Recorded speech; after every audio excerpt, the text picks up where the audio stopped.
What's up guys, Eric Claggett with Primal Tennis. Let's take a look at 5 crazy things at this year's Wimbledon, the good, the bad, and the ugly. At number 5, in case you haven't noticed, tennis is in an age of transition where there's a lot of those old names from the old generation that are now phasing out, and we're seeing a lot of young, newer players. And that's why there are 4 players that we may have seen the last at Wimbledon. They might come back next year, but their time is pretty much up. And of course, I'm talking about John Isner, who is 38 years old, lost first round at this year's Wimbledon.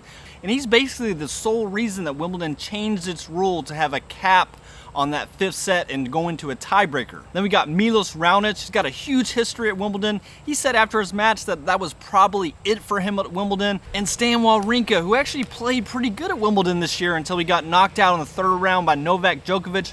Showed some flashes in that match, although he did say recently that he didn't do all that work to get back in shape so that 2023 would be his last season. He intends to play in 2024 as well. And Andy Murray, who's 36, I really thought he had a chance to make a good run at this year's Wimbledon. He skipped the French to get that extra training on the grass, but then he got a tough draw with Tsitsipas in the 2nd round, lost in 5 sets.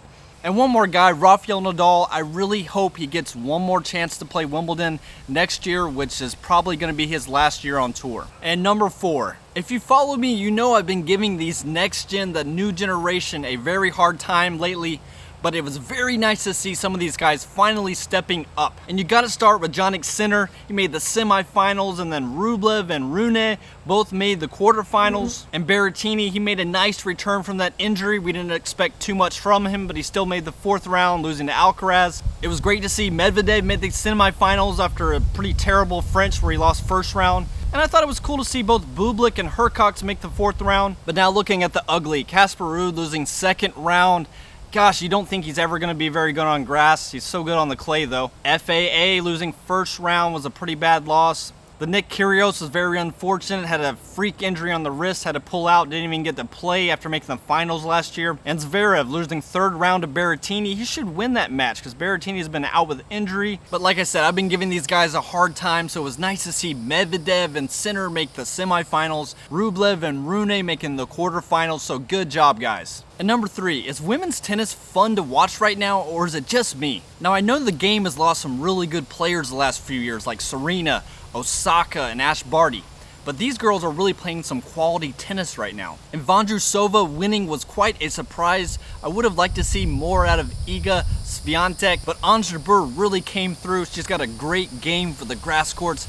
And before the tournament, she was my player to watch. I really expected her to make that final, and she had a good shot to winning it, just came up a little bit short. Sabalenka really played some great tennis. It seems like she's still struggling a little bit with the mental side of the game, but she has all the tools to be an all-time great. I did expect a little bit more out of Coco Gauff, losing 1st round, but I know she got a terrible draw with Sofia Kenin, a former Grand Slam champion, in the 1st round. But I do think women's tennis is very exciting right now. There's a great batch of young new players battling it out. By the way, if you're liking this video so far, please do me a huge favor and subscribe to the channel and like this video. And number 2, American tennis still is not ready. Another disappointing Grand Slam tournament from the Americans. And this list here is all the Americans who entered the tournament in the top 50, and not one of these even made it past the 3rd round.